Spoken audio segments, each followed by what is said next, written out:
बिस्मिल्लाहिर्रहमानिर्रहीम। उम्मीद करता हूँ आप सब खैरियत से होंगे।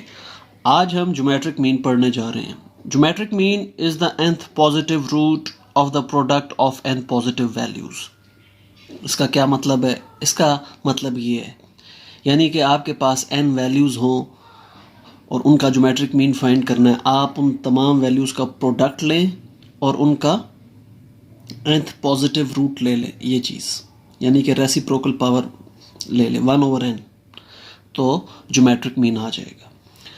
ग्रुप डाटा में आपको फ्रीक्वेंसी दी गई होती है, तो ये ग्रुप डाटा के लिए ये formula x1 power f1 multiply by x2 power f2 and so on multiply by xn power fn, और फिर इस प्रोडक्ट की जो होल पावर है वो 1/समेशन f है।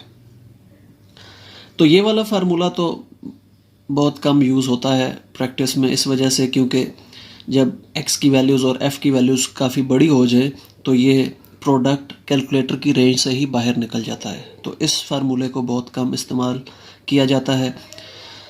अच्छा, ये फार्मूला बाज़ू का छोटे क्वेश्चंस ऑब्जेक्टिव्स जहाँ आपके पास 3-4 वैल्यूज़ हों, 5-10 वैल्यूज़ हों, तो जल्दी से ज्योमेट्रिक मीन आप इस फार्मूले से कैलकुलेट करते हैं। अच्छा, अगर हम दोनों साइड पर लॉग ले लें, इस फार्मूले की दोनों साइड पर लॉग अप्लाई कर दें और फिर एंटी लॉग ले लें, तो ये फार्मूला ये बन जाता है। यानी कि लॉग आप इधर अप्लाई करें 1/n शुरू में आ जाएगा, लॉग इस पे आ जाएगा, ठीक है। और फिर जब एंटी लॉग लेंगे दोनों साइड पे तो फार्मूला इस फॉर्म में आ जाएगा। तो ये दोनों फार्मूले आप अप्लाई कर सकते हैं। ग्रुप डाटा में आपने अप्लाई ही ये वाला फार्मूला करना है, ठीक है। अच्छा, अब हम एग्जांपल्स देख लेते हैं ज्योमेट्रिक मीन की। तो ये एग्जांपल हमने सॉल्व की है। ये 1 2 3 4 नंबर्स हैं, तो इनका ज्योमेट्रिक मीन हमने फाइंड करना है। तो पहले जो बाय डेफिनेशन जो फार्मूला है, आपने सब वैल्यूज़ को मल्टीप्लाई किया और पावर 1/4 ली। यही काम आप कैलकुलेटर पे करें, यूँ ब्रैकेट टाइप करें, फिर पावर का बटन और ब्रैकेट में 1/4 लिखें, फिर कैलकुलेटर आपको ठीक आंसर देगा। बाज़ औक़ात स्टूडेंट्स गलती कर देते हैं, ये ब्रैकेट अप्लाई नहीं करते, जिस वजह से कुछ कैलकुलेटर्स गलत आंसर दे देते हैं।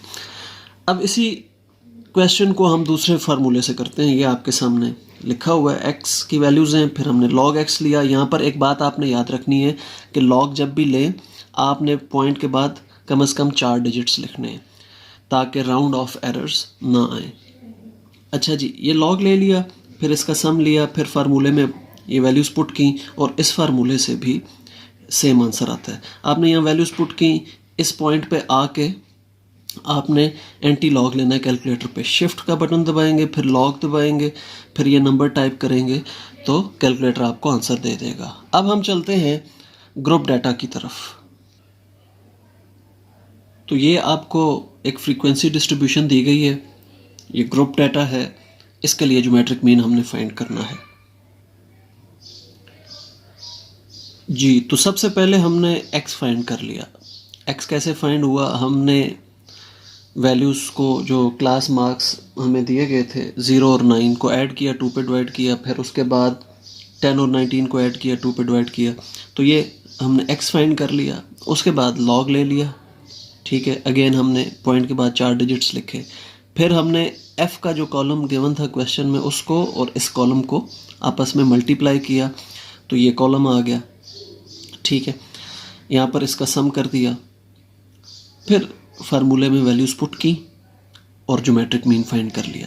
तो जब आपको फार्मूला याद होगा ग्रुप डाटा में तो या अनग्रुप डाटा में, तो बड़े आसानी से आप ज्योमेट्रिक मीन फाइंड कर सकते हैं। अब मैं ज्योमेट्रिक मीन का एक ऐसा केस डिस्कस करने जा रहा हूँ जो कि बहुत इम्पॉर्टेंट है। अच्छा, ये सवाल पढ़ने से पहले मैं आपको बता दूं कि हर मौके पर हर एवरेज यूज़ करना सूटेबल नहीं होता। मतलब कुछ मौक़ों पर अरिथमेटिक मीन, कुछ मौक़ों पर ज्योमेट्रिक मीन और कुछ सिचुएशंस में हार्मोनिक मीन अप्रोप्रिएट एवरेज होती है। तो यहाँ पर मैं आपको बात बता दूँ, जब भी आपने रेट्स, परसेंटेजेस वगैरह फाइंड करनी हो, उस सूरत में अक्सर ज्योमेट्रिक मीन अप्रोप्रिएट एवरेज होती है। जैसे यहाँ पर अब हमसे पूछा गया है कि एक बंदे की सैलरी 10% इंक्रीज़ हुई पहले साल, फिर दूसरे साल 20%, तीसरे साल 25%, तो उसकी ऑन एवरेज सैलरी कितनी इंक्रीज़ हुई। ठीक है, तो यहाँ पर परसेंटेजेस में डाटा दिया गया है।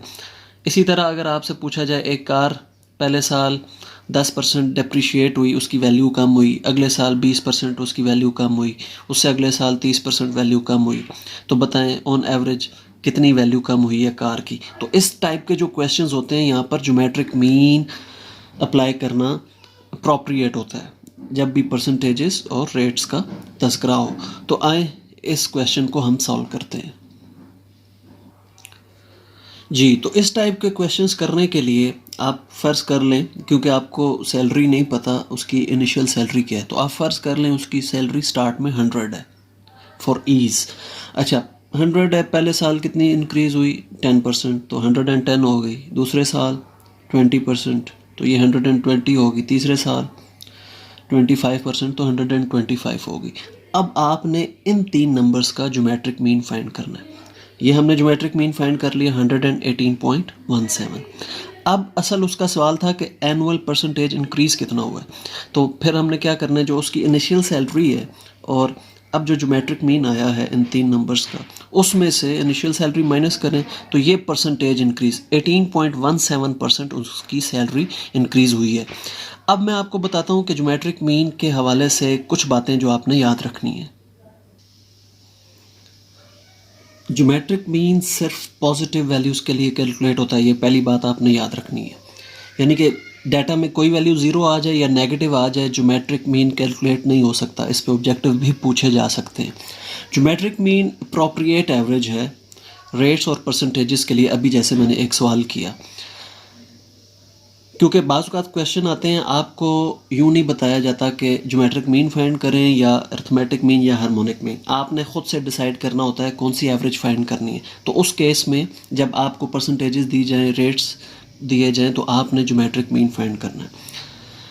अच्छा, और एक और बात आप याद रख लें कि ग्रुप डाटा में ये वाला फार्मूला अवॉइड करें, क्योंकि बाज़ औक़ात मैंने आपको बताया कि एक्स और एफ़ की वैल्यूज़ जब बहुत बड़ी हो जाएं तो फिर कैलकुलेटर की रेंज से ये प्रोडक्ट बाहर निकल जाता है। ये थी आज की वीडियो, उम्मीद करता हूँ आपको पसंद आई होगी। अब हम अगली वीडियो में हार्मोनिक मीन डिस्कस करेंगे। तब तक के लिए मुझे दीजिए इजाज़त। अल्लाह हाफ़िज़।